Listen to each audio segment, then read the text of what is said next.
All right. Good morning, good afternoon, or good evening, whenever this video finds you. Welcome.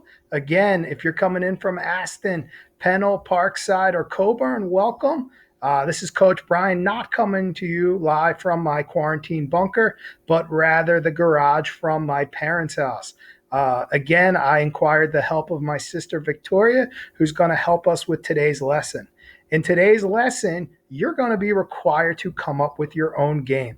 What that game is totally up to you. It could be whatever you would like. Myself and Victoria, we came up with our own version. We had a couple ideas. We stumbled upon some of our favorite beach equipment, things we drag to the beach on a regular basis, and we came up with a game today that we call Splash Ball. All right, or splash tennis, if you will. It's a combination of tennis, and I'll explain how the splash part comes into it. But you're going to be responsible for certain things in your game, like what equipment did you use? What are some of the rules? What are some adaptations that you made to the game? Because a lot of times, as health and phys ed teachers like myself, Mr. J, Mr. Clark, and Mr. L, we come up with games and they look great on paper. However, sometimes when we play them for the first time, we have to make different rules. We have to change things. And a lot of times, I know personally, I incorporate the help of you guys because you're the ones out there a lot of times playing those activities for the first, the second, the third time, and we keep building on them and we keep improving those games. So your game may be awesome right from the jump, or however, you might want to make some changes to it. So you'll be responsible for filling out some questions after you come up with your game. However, the idea of this lesson is to have some fun, include mom, dad, your brothers, your sisters, even if they're old, young, or smelly, whatever the case may be, and have some fun with this lesson. All right. A lot of times now, kids aren't getting outside, and we have nothing but time moving forward. So you're going to be responsible for coming up with your own game. All right. So without further ado, let me introduce you to splash tennis and the game that Victoria, my sister, and myself created earlier today. So we're going to cruise out front to the street. We're going to meet Victoria again. If you remember her from our obstacle course, Toys is going to say hi. She's the athlete of the family. And we're going to learn a little bit more about splash tennis. So here's how splash tennis works. Some of the rules we need to know. The way you win in splash tennis is you are the first person to score 21 points. On every serve, it equals a point, meaning you don't need to have the serve to gain a point. So very similar to games like Foursquare. Every time you serve, there's a point. And the winner, whoever wins the game, is the first to score 21 points, actually gets to soak the opponent. Again, you're going to be responsible for coming up with your own game, your own activity. You're also going to be responsible for coming up with your equipment list. So let's check out some of the equipment we found in our garage that we're going to use to include and incorporate into our game, Splash Tennis. So some of the things we found are, Torres, do you want to hold those up to show our friends at home some of the things we found? So we went through our beach bag and we were able to find some paddleball rackets. Again, we play a lot of paddleball on the beach, and we thought these would be a great alternative in place of tennis rackets, what we don't have. We also found a tennis ball, so that's the ball we're going to use. Now, Torres, do you want to show our bucket of water and our splash stick? So again, the winner, and we'll get to that point, is going to use the bucket, fill up the splash stick, and actually squirt the opponent. Again, it being a very hot day, we took advantage of the outside and the beautiful weather, and that's kind of one wrinkle, one adaptation we added to our game, Splash Tennis. All right, so me and Torres are going to play a couple points. Hopefully you can see how this game works, and then we're going to turn it over to you, and you're going to be responsible for coming up with your own game. All right, you ready, Torres? Yep. Oh, we need to flip this guy. All right, boys and girls, my apologies. We had some technical difficulties there. This isn't exactly Hollywood. However, we'll explain how this game works one more time.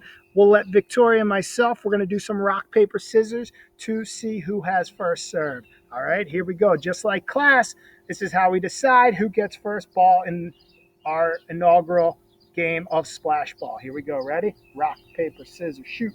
Rock, paper, scissors, shoot.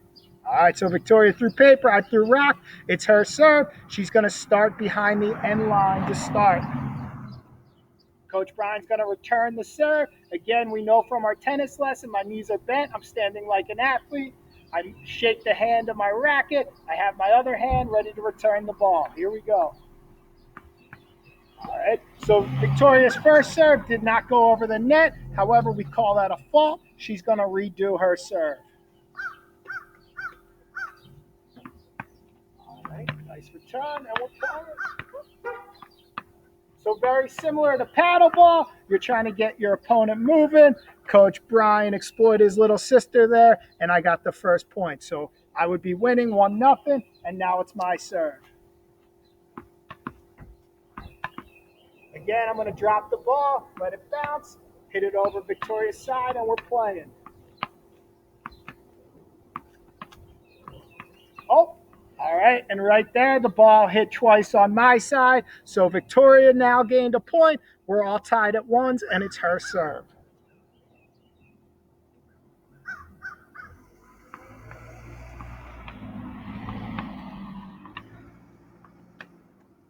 Again, the object is to get your partner moving laterally. Try and hit the ball on their side. Oh, and please, right there, it bounced twice on Victoria's side, which would be a point for Coach Brian. So I'm now winning 2-1. My serve.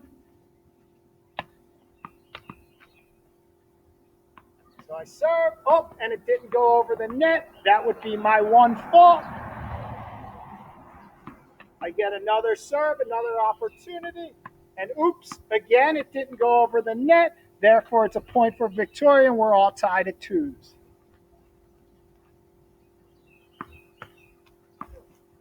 All right, so the ball landed twice on my side. That would be a point for Victoria. And currently, at this point, she would be winning 3-2. All right, and that's where we're going to leave you guys, and we're going to turn it over to you, and you're going to be responsible for coming up with your own game. So we're going to let those creative juices flow, and if you don't have things around the house like paddleball rackets, you can easily make paddles out of household items. Again, be creative. This is your time. We're spending a lot of time in the house, and if you don't have beautiful weather like this, when you find this lesson, be creative. Make up a game very similar to this. Instead of using a tennis ball, you can use a balloon if you have something like that laying around the house. All right, and before we leave, we're going to explain why this game's called Splash Ball, because the winner, who in this case would be Victoria, gets to actually pick up the Super Soaker, fill it up with water, and on a hot day, squirt their opponent, who actually lost, which in this case would be Coach Brian, and cool him down on a beautiful day. So Victoria's going to take the bucket, fill up the soaker. She gets one shot at the loser, Coach Brian. Oh, my goodness. Watch the face. Watch the moneymaker. All right? And that's why we call that game Splash Ball Tennis. But again, it's totally up to you. Please do me a favor. Make sure you're including mom, dad, your brothers, your sisters when you're coming up with this game, because a lot of games you can play by yourself, but they're not as much fun. So make sure you're finding some people to play with. Enjoy. Hopefully this lesson found you well. Get those creative juices flowing, and I'm going to turn it over to you. This is Coach Brian signing off. And one last point I wanted to make sure that after you complete your game, please fill out the questions that are to follow. You're going to be responsible for coming up with the equipment list, the rules, some adaptations that you made to your own personal game. Also, do me another favor and make sure that you're taking pictures, because myself, Mr. J, Mr. Clark, and Mr. L would love to see what creative games you guys came up with, and we could possibly use them in future phys ed classes. All right, this is Coach Brian and Victoria signing off from Havertown. Be safe out there.